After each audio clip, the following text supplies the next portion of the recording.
ہے کہ کھلا ٹرائل سپریم کورٹ میں پروسیڈنگز ہوں اور یہ جو معاملہ ہے اس کو پوری قوم کے سامنے اس کا فیصلہ کیا جائے.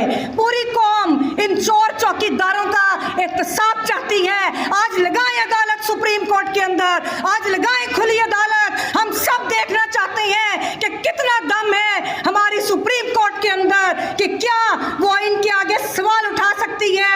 آج بھی میں سمجھتی ہوں کہ آپ کو بجائے وزیر اعظم کے ساتھ ملاقات کرنے کے آپ کو احکامات جاری کرنے چاہیے تھے. آپ کو آج احکامات جاری کرنے چاہیے تھے, لیکن آپ پتہ نہیں کیوں ملاقات کر رہے ہیں. تو میں یہ سمجھتی ہوں کہ پاکستان کے اندر اب صرف اور صرف جمہوریت چلے گی جس کی حفاظت یہ قوم کرے گی, جس کی وکلا خود حفاظت کریں گے, اور ان ایجنسیوں کا ہم ڈٹ کے مقابلہ کریں گے جو ملٹری سپرمیسی کو اسٹرینتھن کرتی ہیں, یہ آئین توڑتی ہیں. اور ہم یہ توقع کرتے ہیں کہ اب یہ جو ڈیفائننگ موومنٹ ہے اب فیصلہ کن موڑ ہے, اور اب آپ آرٹیکل 6 کے تحت ہر اس شخص کا احتساب کریں جس نے پاکستان کے آئین کو پامال کیا. اور ہائی کورٹ بار ایسوسی ایشن, ان کی پوری کیبنٹ اور میرے معزز اراکین بار جو آج ادھر کھڑے ہیں, میں ان لوگوں کو آپ سب کو سلام پیش کرتی ہوں. یہ جو 6 ججز والا اور یہ خط والا معاملہ ہے, یہ ہمارے لیے کوئی نیا معاملہ نہیں ہے. نئی چیز صرف ایک ہے کہ 6 ججز نے اکٹھے مل کر 6 ججز کی اکثریت نے عسکریت کو مسترد کیا. انہوں نے عسکریت کو مسترد کیا.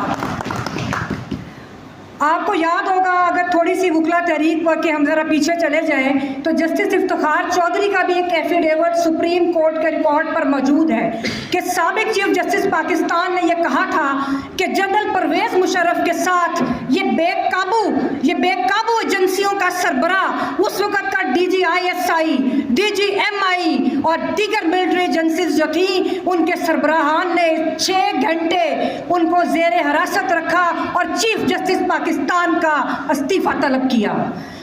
جسٹس قاضی فائز عیسیٰ, یہ وہی ایجنسیز ہیں کہ جو آپ بھٹو کو اب انصاف دے رہے ہیں 50 سال کے بعد, کہ جنہوں نے دباؤ میں آ کے ججز کو دباؤ میں لا کر ان سے فیصلے کروائے اور بھٹو کا عدالتی قتل کیا. میں جسٹس فائز عیسیٰ کو ایک بات کرنا چاہتی ہوں, میں ان سے یہ کہنا چاہتی ہوں کہ کیا آپ یہ سمجھتے ہیں کہ اسٹیبلشمنٹ صرف وہ تھی جو آپ کے خلاف تھی؟ نہیں, اسٹیبلشمنٹ, آج کی اسٹیبلشمنٹ, آج کا DGISI, آج کا آرمی چیف, یہ وہی لوگ ہیں جو جنرل باجوہ کی کشتی میں سوار ہیں. اور آج بھی مجھے بہت افسوس ہے کہ جس طرح ججز نے جو تحریر کیا اس کو ریپیٹ کرنے کی ضرورت نہیں, لیکن ایک چیز پہ میں بات ضرور کروں گی, اور وہ ہیومن ڈگنیٹی اور خواتین کے رسپیکٹ کے حوالے سے بات کروں گی کہ جو انہوں نے فیملی پرائیویسی کو بریچ کیا.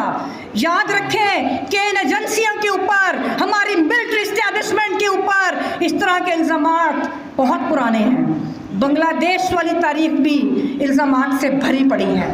تو جو اس وقت فیملی سینکٹی کے حوالے سے بات کی گئی, مجھے انتہائی افسوس ہے اور مجھے یہ بھی دکھ ہے کہ پوری دنیا میں پاکستان کی جو جگ ہنسائی ہوئی ہے, تو اس کا کیا جواب ہے آپ لوگوں کے پاس. میں یہ مطالبہ کرتی ہوں, میں سپریم کورٹ سے پہلا مطالبہ میرا یہ ہے کہ آپ سب سے پہلے آئین توڑنے پر یہ جو مجرمانہ خاموشی چیف جسٹس اسلام آباد ہائی کورٹ کی تھی, تو اس کے خلاف آئین کے آرٹیکل 6 کے تحت ٹرائل ہونا چاہیے. پھر جو ایجنسیز کو جو بھی اس کے اندر شامل ہے, آپ کریں. آج آپ کی دانشوری کے جو پروسیڈنگز ہیں اس سے قوم کو کوئی غرض نہیں. قوم مانگتی ہے کہ کھلا ٹرائل سپریم کورٹ میں پروسیڈنگز ہوں, اور یہ جو معاملہ ہے اس کو پوری قوم کے سامنے اس کا فیصلہ کیا جائے. پوری قوم ان چور چوکیداروں کا احتساب چاہتی ہے. آج لگائیں عدالت سپریم کورٹ کے اندر, آج لگائیں کھلی عدالت. ہم سب دیکھنا چاہتے ہیں کہ کتنا دم ہے ہماری سپریم کورٹ کے اندر, کہ کیا وہ ان کے آگے